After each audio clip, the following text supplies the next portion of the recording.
Hi, this is Jonathan and Ziv Sharabi's project. I'll now explain quite briefly how we made this project. In this section, we start by accessing the dataset from Kaggle.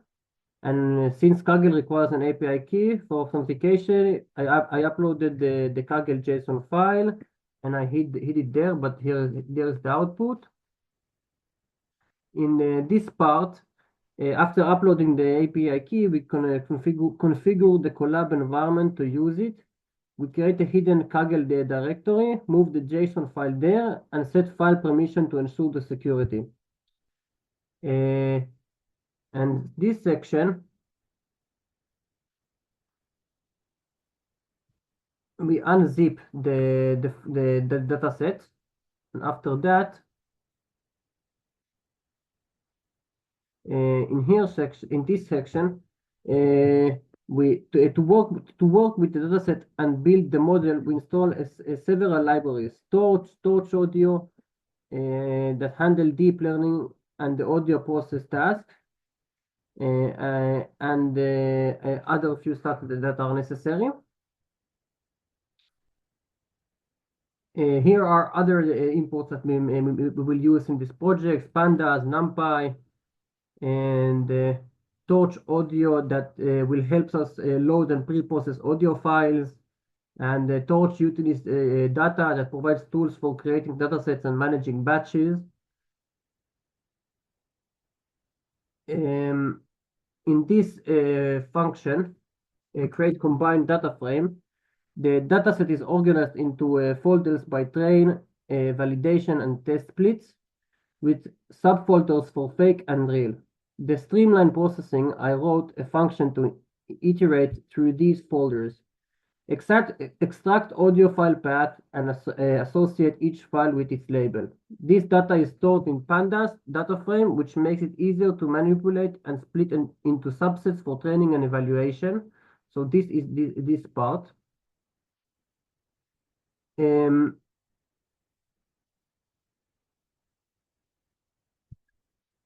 In here, in this section,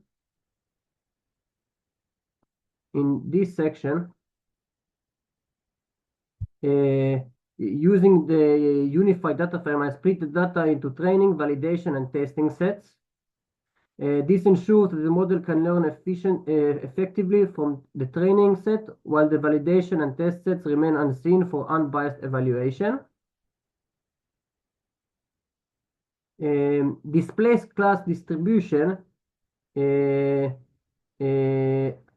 created this because I created a visualization function to display the distribution of a fake and real samples into each dataset.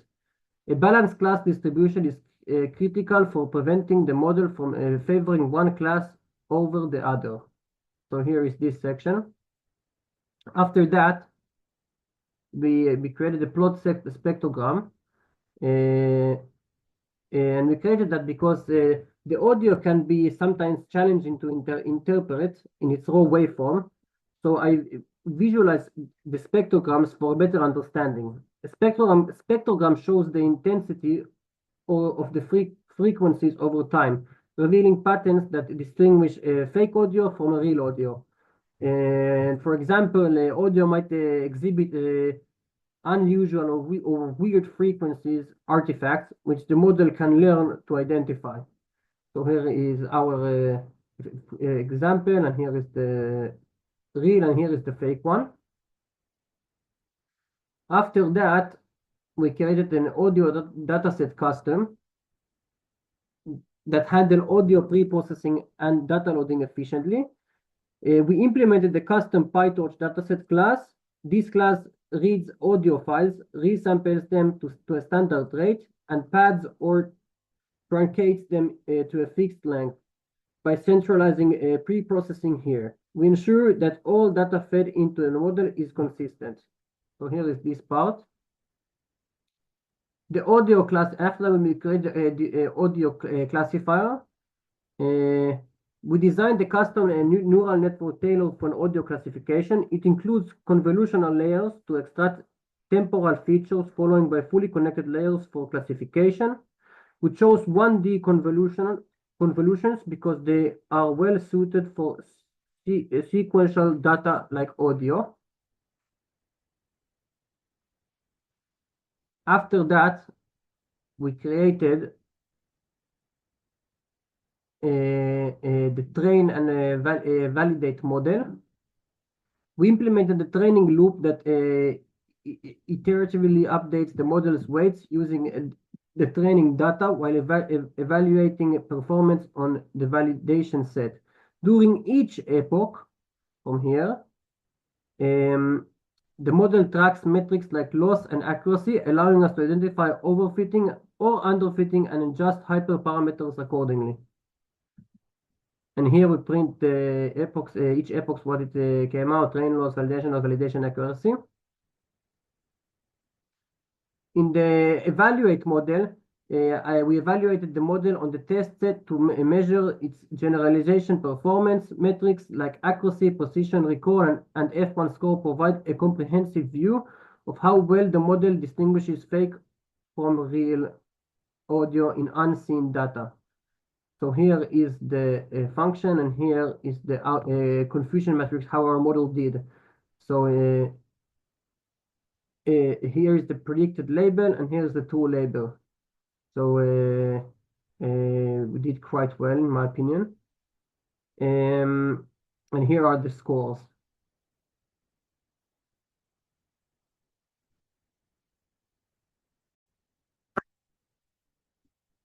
Okay. To enhance the performance of deepfake audio detection, we use the pre-trained models, which are known for their advanced capabilities in extracting features directly from raw audio signals. Now we talk about the dataset sampling.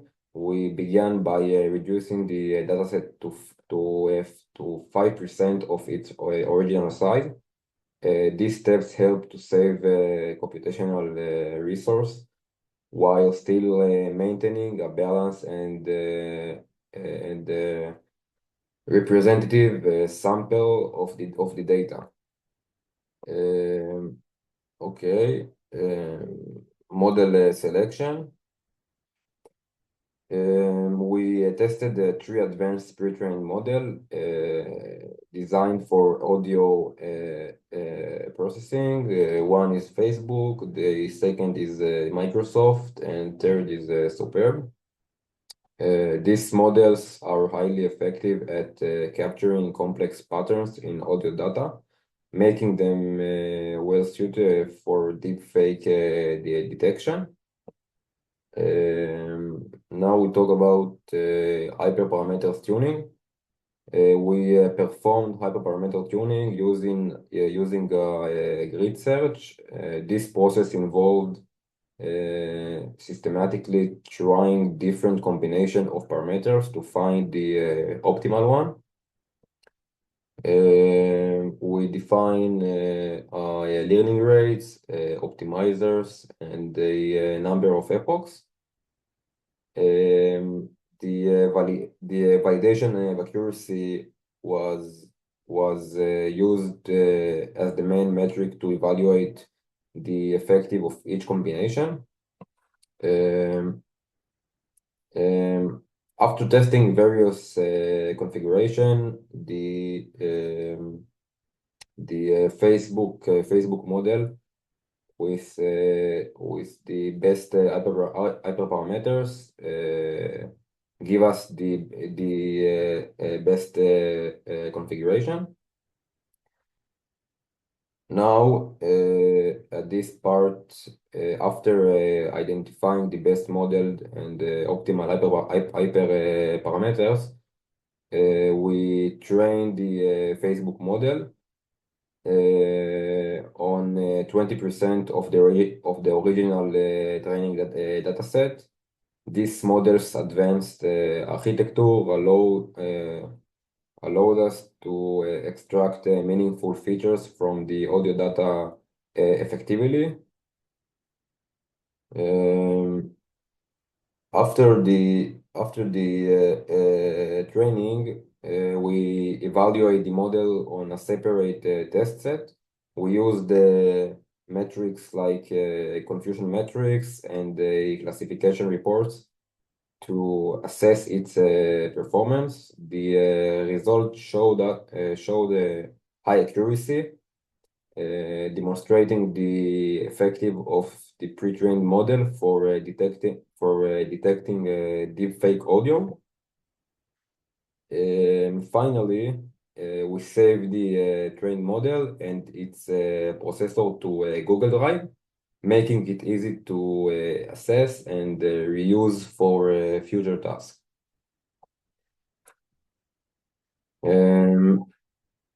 Okay, to make our project practical, we implemented a real-time audio classification system. Step one, we can load the model and the processor for it could easily be transferred and used across different systems. Okay, conclusion. In this project, we demonstrated that pre-trained model, especially the one of Facebook, are highly effective for detecting deepfake audio through proper data sampling. This project shows the power of modern machine learning techniques, the deep learning techniques for a real-world challenge like deepfake detection.